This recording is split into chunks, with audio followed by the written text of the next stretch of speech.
In this episode, we talked to Guillermo Moreno Lampaya, a Brighton-based user research and UX design expert with over 15 years' experience as a digital nomad. Guillermo is actually our first podcast guest, and we talk about everything from travel to the evolution of UX design. To follow Guillermo, I'll leave a link to his LinkedIn profile in the show notes. We've known each other for 7 years, 8 years? 6, 7 years? Yeah, 6, 7 years. Wow. Yeah. Fuck. So we met back in Brighton 7 years ago, Brighton in the UK. And I remember when I first met you because I was making a couple of websites here and there. You told me about UX, and you'd already been doing it. I think at that point, you'd already been doing it a little while. Like how did it all start? And if you want to tell people what it is you do exactly, that would be great. I mean, that's fun because I have obviously, when I was thinking about this call, I have been thinking about how that started. And I was like, I felt all that. I felt all as fuck, mate. I was like, oh my God, is it that long, huh? No, I mean, so all started, basically I was studying university. I didn't deal very well with university. I didn't like structured education, and I ended studying design somewhere else. And a book came to my hands called Design for Usability, I think is the name, from Jacob Nielsen. And that was the first thing I did. Then I played with accessibility a few years later for a website. And then I moved on from digital, and I went into video. And a few years ago, I found myself arguing with clients, like, no, this opinionating on designs. And that really, really, really killed me. And I was like, how can I avoid these things?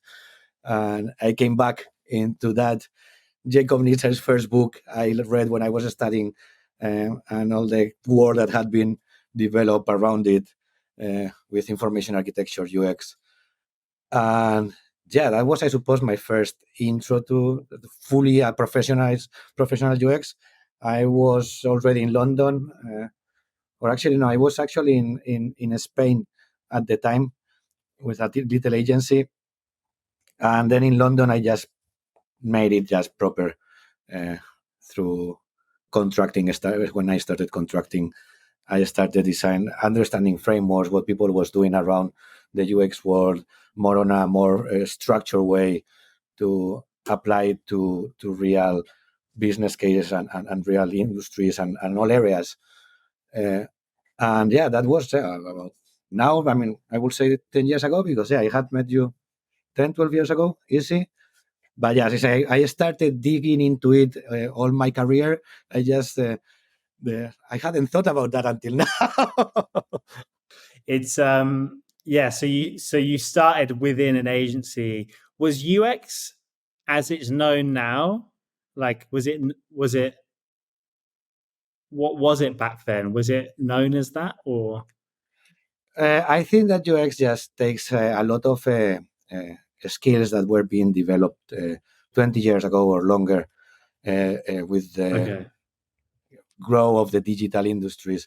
When you start thinking about UX, you start thinking about research. But research was done before, market research. People did research for their products. You start thinking about prototyping and testing, but industrial designers were doing that with whole airplanes to design the interiors.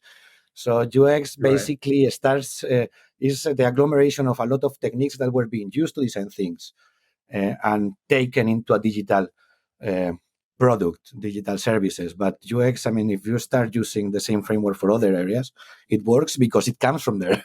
It comes from third things that were not digital.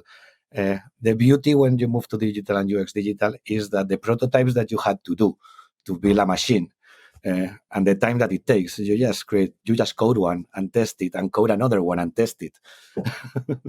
So the pace is much faster, and techniques to do that research. Yeah. So the techniques to do that research, the ways of reaching users have to change to actually meet that speed. So it's for anyone that's like, and you touched on it there in terms of like the research side, but for anyone that's like has no idea what UX is, they've probably heard of it because it's hard to not hear of it, especially in the digital freelancer, digital nomad world. It's becoming more popular now. How would you describe exactly what you do with UX every day? I mean, the way I describe what I do is I try to understand users' needs, that being the drives that a person that people has around different stages of their life or the different days, and then I try to find how to meet those needs with a business goal at the end of the day. So what you try to do is create what you want to do is people to enjoy the interactions with you as a service. Yeah, 100%. So it's like the whole, I mean, UX is, so it's the experience someone has with like a product or service. Yeah, and it's exactly, you want them to have so they are going to use any other services. You want them to actually have a good interaction with it, and for that you need to listen to them. You need to hear what they are saying from the beginning. Like, you have to track what works, what doesn't work. You have to, UX really as a role in today's digital world is kind of being the umbilical cord between the users and their needs and wants and the organization. How it can be a charity, it can be but yeah, it's that umbilical cord that. And so like on that, it's, you are literally speaking to the target audience, because it's like in a lot of marketing that I do, like we never speak to the people that use it. Like we see their reviews come in once they've used something or a product or a service, but we never speak to them beforehand unless we know someone who falls in that audience. So like you are actually physically getting people together, I'm guessing, to get this kind of information. Yeah, you basically want, I mean, there is no UX without users. Basically, you have to reach the users. It's funny that you mentioned that, because right now in the LinkedIn, I see a lot of posts from old colleagues that apparently there's been a pushback on research in the UX industry. And I agree with most of them. That, I mean, I haven't had any colleague that actually defends that posture. But yeah, I agree with them that there is no way of having a good user experience or designing innovative products and services if you don't, and that succeed. You can design the Google glasses 20 years ago when the content wasn't right for that kind of a gadget, bionic gadget. But yeah, you need to actually listen. What are the needs to actually get that? Yeah, I mean, it kind of makes all the difference in the world, because I base the platforms we use daily, like just by the way it looks. Like even sometimes the color matters. I mean, it shouldn't, but subconsciously. So any type of interface for some of the stuff we're using to even do this podcast is just based on the UX. I think a lot of people take that for granted, and they want to think about features and benefits, but really, I mean, just having a great interface and making it easier for me to operate. I mean, sometimes I'll use something that may not have all the features of the next product, but just because it just feels good to me. Like I could tell somebody put the time into it, to make my job easier and make my interaction easier with it. So actually, it's fun that you mentioned the color, because the moment you mentioned the color, it just popped in my head. It's not only, it's just so important. For example, the color that can break a tool for a person that has some kind of thing such as color blindness. If you rely on the color, for example, you may be breaking it for certain types of people. That's where the UX comes and the testing comes. It's what, like there's stuff like color and like layout, which are like the visually obvious things that you would maybe look at. What are there any things that, like, Lee, myself, like a person on the street just wouldn't think of, like understanding, like what it, as in like, is it like, are there things like micro interactions or stuff like that like contribute to the experience that we just don't, like we think of color and layout because they're like, well, yes, this is what we changed, but is there other things that like contribute to like the person feeling good about using it? At the end of the day, you have to think about, I mean, at least the projects I work are services, they are processes. There is not like just one thing that happens. And in today's world, people interact through a lot of channels, and they keep growing. So at the end, when you do UX, you just don't modify one channel, or you just shouldn't focus on one channel. You have to focus on the whole user journey. How many interaction points they have? Does it happen by phone? Does it happen? Do they interact with a third party? So when you are doing this research, suddenly you sometimes find gaps that don't relate at any to digital platforms. I remember sometime in the past with a client, they had a problem interact between a third party that they had hired and their main company and the clients. There were gaps that would leave clients in the limbo for a month. I remember a guy telling me for a month. So these kind of things, when you are doing UX and you talk with users, also pop. So there is not just the UX, you're going to see gaps through the whole service you offer in whatever context it happens. So in this case, it was that. The people weren't able to actually communicate with the third parties or the company, and there was no comms. And it actually, what happened is that people was being unable to drive. So you are not impacting the website. If you do it right, or wrong, you're actually impacting the mobility of people, for example. Okay, so it's all the touch points helping someone move through each step to the goal ultimately. So from the point, one example I learned from a colleague in the past when she was testing, because she was doing some research, and I really like her example. A service would be, let's think about buying an apple. The service is not just the supermarket and buying the apple. You are thinking about what apple you want at home. You are having to go from home to the apple place. You have to find the place where the apples are sold. And if you are buying apples for someone else, you actually have to remind their favorite apples. So these kind of things are part of it. So where are you at the moment, Lee? I just got back from Vietnam. I was overseas. I was in Southeast Asia for 7 months, which was a long time. I'm in the U.S. now in Colorado, like kind of in the mountains near Denver. And I'm up here for a few days. I figured nobody's going to believe this is real. They're going to think that that's a fucking, Zoom. Hey, you got me. Background. You literally got me. I was looking at your background. Yeah. Is that no, a it's Zoom real. background? It's real. It's just very well cut in the borders. Yeah, no, it's real. I can run around. It's real. yeah. I know. It still doesn't look real. I'm looking at it. It doesn't look real. I'm here. I was going to say, you walked off. It looks like a green screen. Probably could. Shit. Well, we're going to see you in a car in a second. Yeah, it's not. We're not far off from that now with all this nonsense now with all the digital design stuff with AI. Like you'll never know what's real. They're gonna have to come up with a watermark. We've talked about that before. They're gonna have to come up with some type of filter or digital watermark to make sure we're actually looking at the real thing. Well, now you've brought that up, it makes we're going to have to go there, G. What are your thoughts on what are your thoughts on AI? And I'm interested, like just AI in general, because why not? And then in terms of UX, how do you see? Yeah, what are you thinking? Like, what are you predicting? Or I'm thinking that I'm receiving a lot of panic about the end of the world because of AI, and I just don't think it's going to happen. I think that any tool is just a tool. That means that the value of a human operating the tool is always going to be there, even if it changes the type of value that it adds.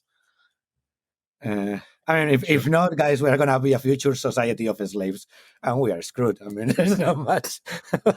So travel, when I first met you, I remember you had a very specific style of traveling. So like you were fully remote contracting, but you would kind of because some people would just work full time and they travel, but you were kind of working and then taking time off and like having 5-6 months work, 5-6 months off. Tell us about it, because I know you've been to some amazing places. You've pretty much traveled all over the world, right? I still have Australia and other places, but yeah, the idea is keep doing that. So yeah, travel. When we met, I was doing exactly that. I was doing a contract with one client, 6 months, and then just going somewhere. Actually, when I met before I met you, I was in Southeast Asia for 5 months. I have discovered that for me, 5 months traveling is enough. After that, I like to have my structure. I'm not. I really amazes me people that can actually be on a place that is a holidays place, like it's a paradise or traveling with activities, and I still can decide like not do that and work. I don't work that way. I need my structure. I need to be in a place, and yeah, that's how I used to travel. I will do a contract, then travel 6 months somewhere, 5 6 months, then come back, do another contract. Uh, Lately, I have been doing more like trying to go somewhere and work. Uh, I have tried to go more like, yeah, maybe go to uh, France and work from France during the ski season. Or the last one I did was, in that sense, was doing the Camino de Santiago on a bicycle while I was working remotely. Uh, that was fun. Uh, so yeah, I mean, I I think that traveling has changed over time. I think the older I get, the shorter, the more I enjoy doing what I do, work and being a bit more settled. But I still enjoy like going on. I try to make them shorter and include some kind of challenge or some kind of a sport activity. Uh, at the moment, is my new approach. How was the Santiago? Because I mean, the pictures you sent me were awesome. It was incredible. I mean, it was challenging. I'm gonna tell you the truth. I realized at the beginning, at some point, that I was just being scared and I was trying to delay it because it was also. I started right at the end of the Feria de Abril in Sevilla, so it was like a 2 weeks party with casetas and all these things, all these colorful places and people just dancing and singing and until late in the night. And at some point, I realized I was scared of doing it. I was like, oh shit! I mean, I have been delaying that for the last 8 days because I'm not sure I want to do it. I mean, I'm not sure how I'm gonna work remotely. I may screw my client. I may screw everything. And as somebody was like, yeah, okay, stop using the ferry as excuse. Tomorrow you jump in your bike and you go. And the funny thing is, I wasn't going even to do the Camino de Santiago at all. My plan was, the idea was going through the south of Spain from Seville all the way to Portugal and then go up through the coast. But at some point, I arrived to Decathlon to buy some equipment, and the guy just started telling me, don't do that. And he started drawing a map of the Camino de Santiago, Via de la Plata, all the way to Santiago. I was like, I mean, after this, I just cannot not do it. I was gonna say, I don't think we asked you where are you located now? I'm in Brighton. I have been here since I met Reese. Almost, yeah. I like the summer in Brighton is quite nice. It's a very vibrant city, and it's a human-sized city that I enjoy.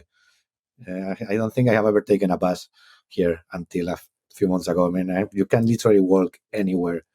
Yeah, I gotta check that out. Now, I'm with you on the travel length stuff. I was gone for 7 months over in Southeast Asia, and it just, I don't know, like more than 3 or 4 months just feels, it's just too much. It's nice to come back or go somewhere different. That was getting a little old. I mean, it was a great time, but I'm with you there, and I'm 43 now, so it's like, I can move around every couple of months, but I don't like to pack up and move every 2 weeks, that kind of thing. So. No, yeah, I actually kind of agree with you. I think before for me it was easier just to drop the house, drop everything, take the backpack and leave, and then I will find another place and start from scratch again. Now it's harder to go through that process over and over. What is because I'm obviously at a very different stage, so I'm like, oh, all I can imagine is like picking up a bag and going to another place, and I'm like, oh, I'm not going to feel like that forever. What's it like? Is it just like, is it an energy thing, or is it just I've done it now? I think, yeah, I mean, I enjoy traveling. I mean, I enjoyed it a bit. I mean, I just came back from 3 days in the countryside, and we try to go at least once a week on a nice day hike in the mountains. It changes how you do that. We are experimenting with wild camping in the area. I had never done wild camping in the UK or in Europe, really. We have been experimenting with a different type of tourism. We have the van life, renting a camprise van. It's just different. I just feel like I like to have a base where I can come back, and that doesn't fit well with the long periods of time out. I have read, yeah. For me now, it used to be like 5 months was my maximum Now it's like 3, 4. It's like the best of both worlds, right? And even, and it's nice, but and also before I used to travel like every day changing places. You just jump from town to town every 2-3 days at the most. I know that, for example, you just take your bag and you just go somewhere for a long time, from what I have been talking about with Juris. And yeah, that's kind of the way that I enjoy doing it more. You go somewhere and you stay in that place for a couple of months, 3 months. But at the end of the day, I also like to come here because I really like this city. Yeah. Yeah, you get everything, right? You get all the different modes of living then. Yeah, and you have, if you, let's say you want nature, you have the South Downs, that is a beautiful 160 kilometers natural area. If you want the beach, you have a beautiful Brighton Pebble Beach, where you can have barbecues. That is something that, for example, in Spain they don't allow. And if you want something else, if you miss the city, you have London 50 minutes away by train. You can literally go for dinner and be back. Yeah. Yeah, Lee, when you are in the UK, we'll all have to get to Brighton and meet there, because we have to show you. Lee's probably going to get there and be like, this is a shithole. No. It's not I pretty. like all places. It's not pretty. Yeah.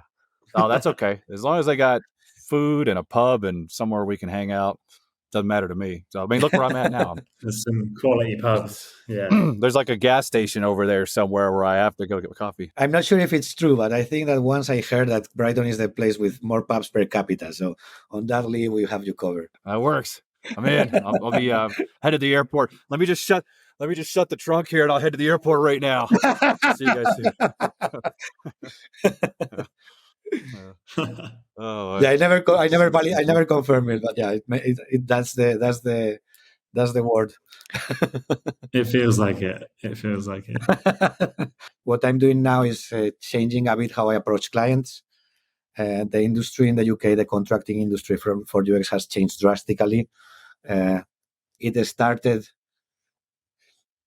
probably before COVID, but obviously COVID and has speed up the process. A lot of people has been switching, and the industry has shrunk now. So suddenly we had a lot of work during COVID. Everyone was digitalizing. There was a spike, and now there is the channel I used to use, that was recruiters to get job work, doesn't work anymore. So what I'm doing more is changing the approach to find clients.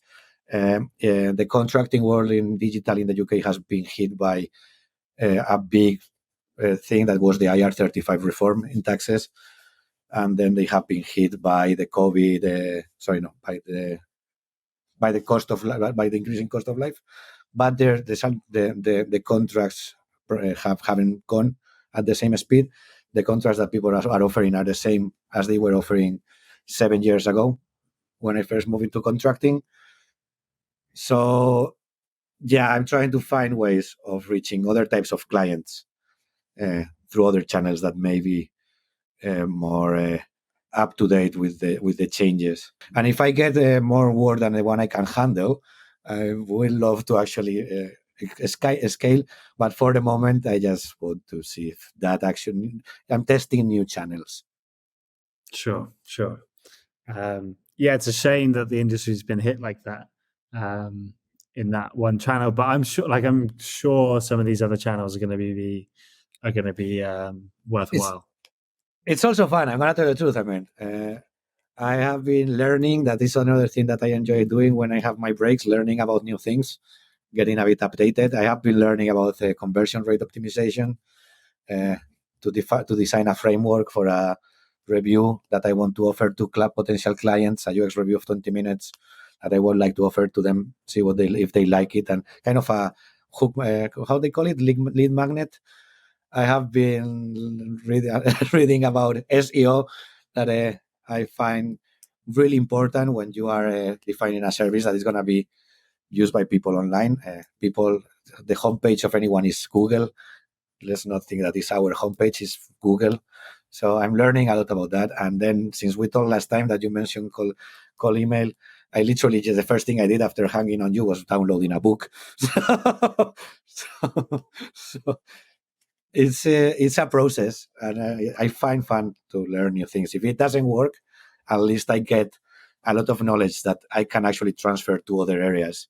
Yeah, 100%. And I think it's really important for anyone watching, if they are starting their kind of one-person business, the learning doesn't stop. It's automatic as you work with clients and you deliver work, but also as the industry changes and you realize you need to kind of expand learning in different areas, it's something to try and keep going. Like remember, I've been bad at this, like with some email stuff. Like I've like kind of been doing other works and websites here and there, and like I have less time to like improve the writing side. So it is really important for people to try and block out time to learn new things, stay on top of the trends, because it will be your competitive advantage, right? The last thing is tips from you. If anyone's watching, so I know most people watching, they're either running their own one-person businesses and traveling, or they're looking to start. Any tips, anything you would say, perhaps if your younger self was watching this? I was thinking about that one. I mean, the younger self, what remembers is the tip that he was given by the contractor that introduced him. I met this guy in my first job in the UK, and he was a contractor, and he mentioned it. And his first tip was, don't spend too much in a house when you are contracting. Just save that money in a travel, but you don't spend in renting an expensive house. That's the one that comes to me. The only thing, if you are wanting to start, there will always be people. If you have a job, you are doing something, you have a good, and you want to start doing it traveling, there will always be people that will ask you why do you, and you do it the way I do it. Why do you quit? Why don't you keep? This is a good paying job. It's like at the end, do what works for you. That people may not work for them, but that doesn't mean that their work is better.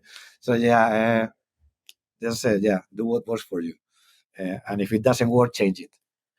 Actually, I think that one came from you, Reese. Really? Now that I'm thinking about it, we were talking about when we were in Brighton. We were talking about that. Yeah, that the focus was the process, and that we were talking. I think we were talking about fasting, or we were talking about CrossFit at the time, and I was getting into that word of in the intermittent fasting, and you mentioned at the end, if it works for you, you keep it. If not, you just deprecate it, and it just that's. I think I remember. Yeah, that's funny. Experimentation. Everything's an experiment. You either experiment and test. Exactly. Yeah, exactly. 100%. Oh, that's cool. No, I like it. And don't spend money on a house and just. Yeah, that was what he told me. It's like don't go into a very expensive house. So how did you guys came with this idea of this video podcast? Good question. Yeah, I don't fucking know. I can't remember.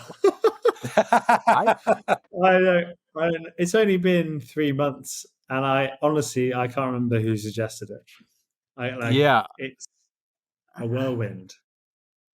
Yeah, I don't know. I mean, we've been through several iterations too. You know, like we were just talking a minute ago about, if you got to try something, if it doesn't work, you toss it. If it works, go for it.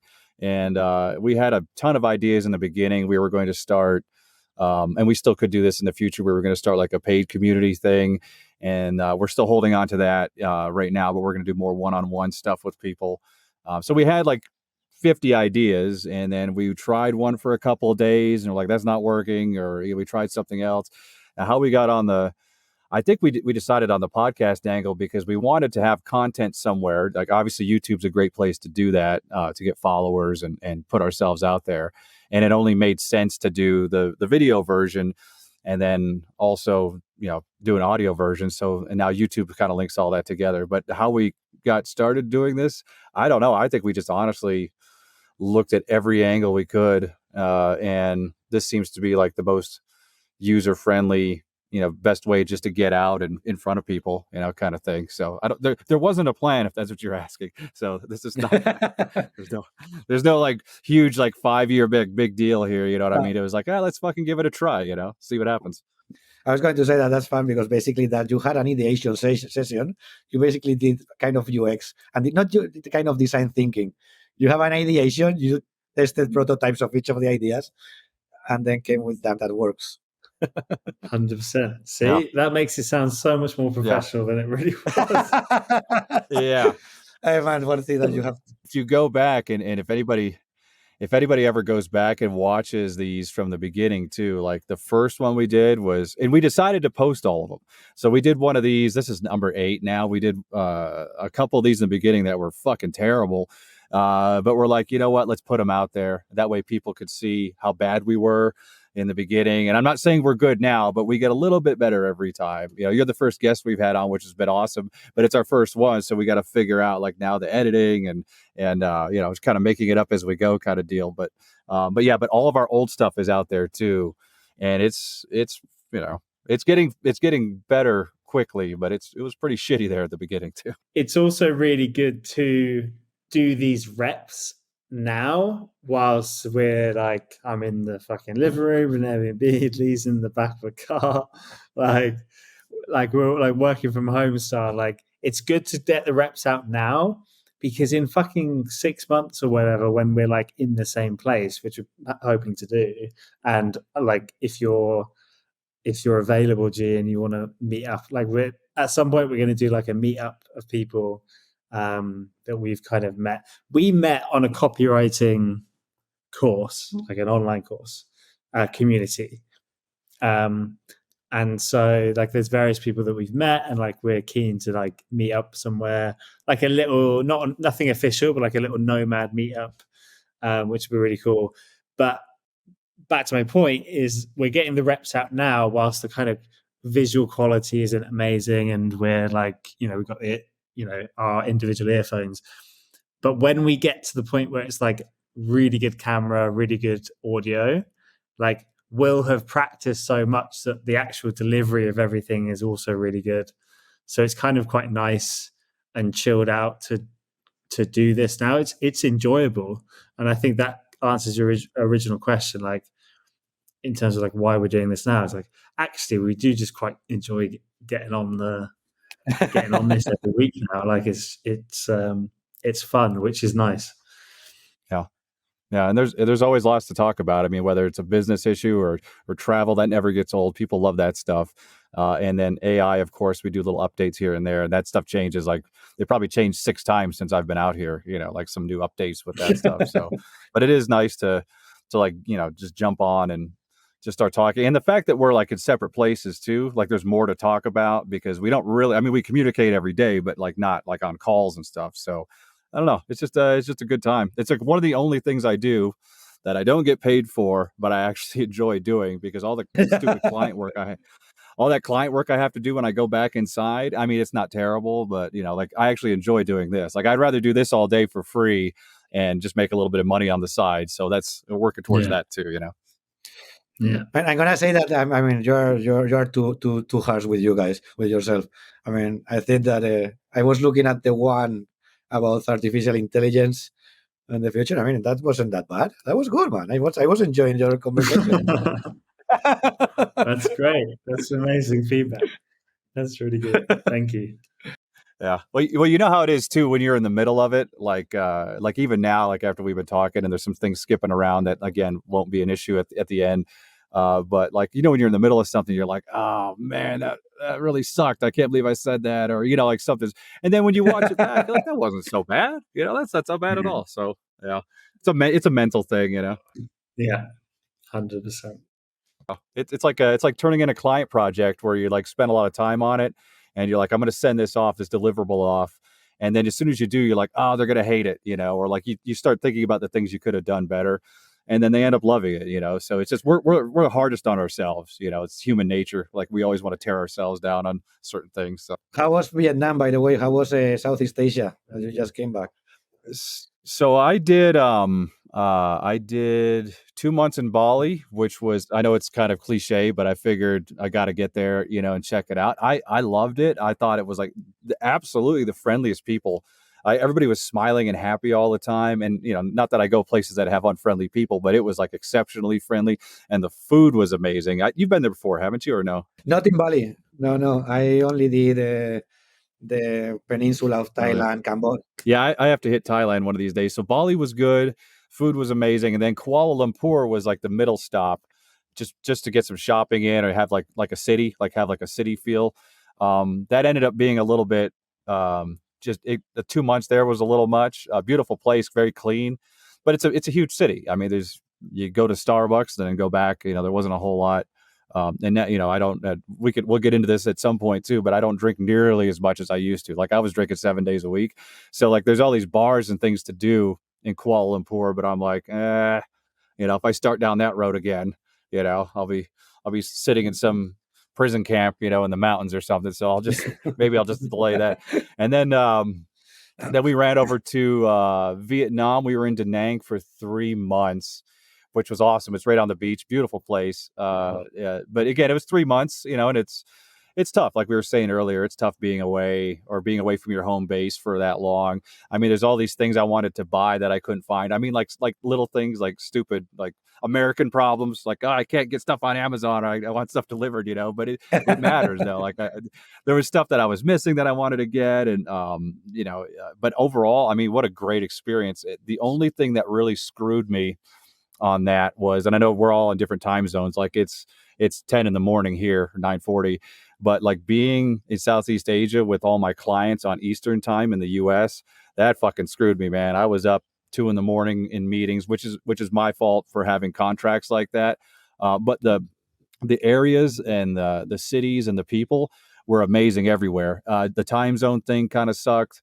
And like some of the availability of certain things kind of sucked. But again, I mean, that's just me being so spoiled, being used to getting everything I want here. But overall, though, I love the whole area.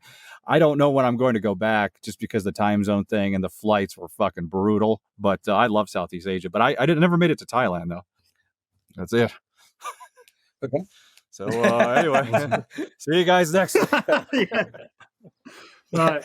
Yeah, good to see you. Good to see you, mate. Yeah. Man, I know. I thought that he was going to walk away into the horizon. Yeah. Well, I still have to come back and push buttons. I still have to end the recording, so I'm going to do that now, as a matter of fact. Back to the editing booth.